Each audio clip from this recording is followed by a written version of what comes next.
امي يا ست الكل، بص شعري بقى عامل زي بتوع الكراتين ازاي؟ هاتي بقى 150 جنيه اروح احلق.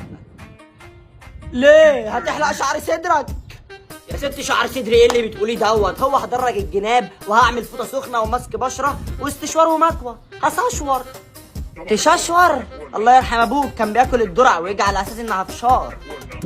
امي انجزي يا امي وهاتي 150 جنيه الله يبارك لك. يا ابني ليه 150 جنيه ليه؟ ما كل الناس بتحلق ب5 جنيه ولما بيكبروا بتبقى ب10. يا ستي ما تفتيش وتعملي نفسك خبيره، انت عمرك رحتي حلقتي؟ حلقت؟ لا. عمرك اشتغلتي مع حلاق؟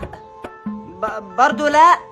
امال جبت الخبره دي كلها منين بقى وعرفتي ان الحلاق ب5 جنيه وب10 جنيه والهري دوت عرفتيه منين؟